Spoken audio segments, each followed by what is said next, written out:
I would like to share with you a few poems from an issue collection book. cc&d and Down on the Dirt magazine, these are the two magazines I have.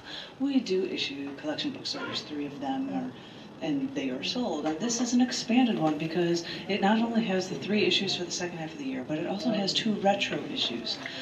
Retro issues are this. I started publishing this as a book in like 2014. Wherever you'd like, Angel. And I wrote on the webpage, I'm like, I've had issues that were just, saddle stitched or stapled or whatever from the 90s or whatever. I have so many issues, you have no idea.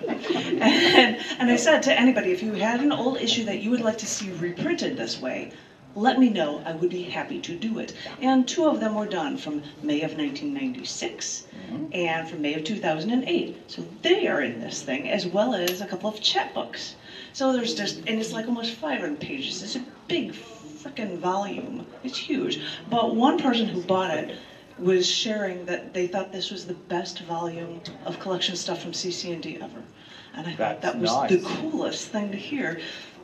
Only because my chapbooks are in the end and some of my poems, no, but I thought I would share with you a couple of poems that were from a recent television show that I did. I was on television last night on public access for a half-hour show where they asked me questions and interviewed me and asked me to read poems. And there were a few poems, and I would like to share 3 shorter ones that are in here for you. This first one is called Fantastic Car Crash. And our life is one big road trip now, and we set the cruise control, and we make our way down the expressway. And most of the time, we're just moving in a straight line, and the scenery blurs. There's nothing to see. But I know what's inside of you, and I know what you're made of. There's no such thing as a calm with you. You are a fantastic car crash. You stop traffic in both directions as the gapers gawk and the delay grows while everyone slows down and stares. Everything shatters with you, It's a spectacular explosion. I try to duck and cover as metal flies through the air. And every time you leave the scene of the accident, I'm left picking up the shards of glass from the broken windows. The glass breaks into such tiny little pieces. They look like ice.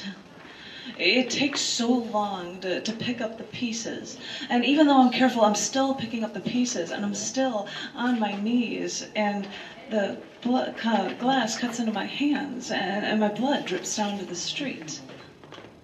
Think of it as my contribution to this fantastic car crash that is you, that is me, that is us, as I pull the glass from my hands and wave my hand in the line of traffic. Go on, keep driving. This happens all the time. There's nothing to see here. Thank you. The weird thing about that one, that was a poem about a it was while I've been traveling. It's like, oh, you leave and I'm picking up the pieces because all things seem to fall apart. Whatever. The weird thing about that is, and we had just traveled around the country by car together when we were friends. And less than a week after I wrote this poem, I was hit by a couple cars while I stopped in an intersection, and I was in a coma for 11 days. And my ex, this is about like fender benders thing that I wrote about. It wasn't, and while I was in a coma, my sister put up a journal for people that came to visit if they wanted to write something. And he was the first person to write something. He's like, "You just wrote a poem about this fantastic car crash. This should have been me." And it made me feel terrible. And that it wasn't about, it was just the weird, so freaking weird that came up at that odd time, and that's enough of that. I'm going to now try to make it sound a little better. This one is a poem that's called Us, Actually Touching. I heard a physicist explain that when 2 solid objects are pressed together, they never actually touch. I can't imagine it, but maybe, because electrons repel, all objects remain one molecule apart. I wonder if this is why when I see you and when we embrace, I want to hold you tighter and tighter, because I want to defy the laws of gravity and feel that contact with you as long as I possibly can. Is this why, when we embrace, I want to have my face at your neck so I can inhale you deeply? I breathe you in because I want to experience you with all of my senses. I want our molecules to intermingle. I want us to actually touch. Thank you.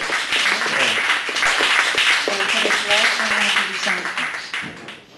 Tom gets really happy when I do sound effects like this. I do, especially when the birds. That's what we're going to do. I'm doing the birds. Oh, yeah, we need some birds here to make it all complete.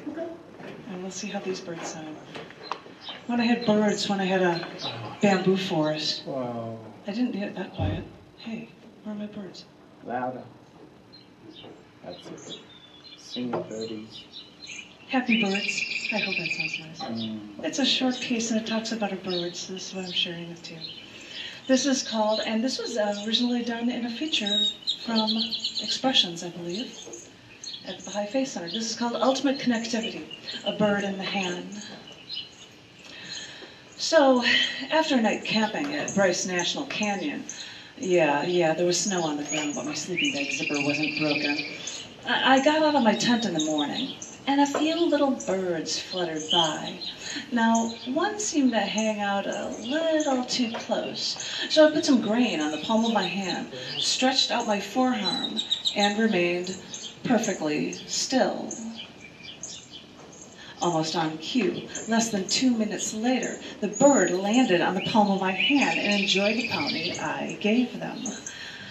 And I suddenly felt like I was Mother Earth, and I could stand, stretch out my arms, like a scarecrow, but this time the animals would not be afraid. And with my outstretched arms, I would give them food and shelter and love. And maybe that is when I twitched my finger, or else I was out of food. But the next thing I knew was my 3-inch little bird took a step or two along my palm and across my fingers before it flew away.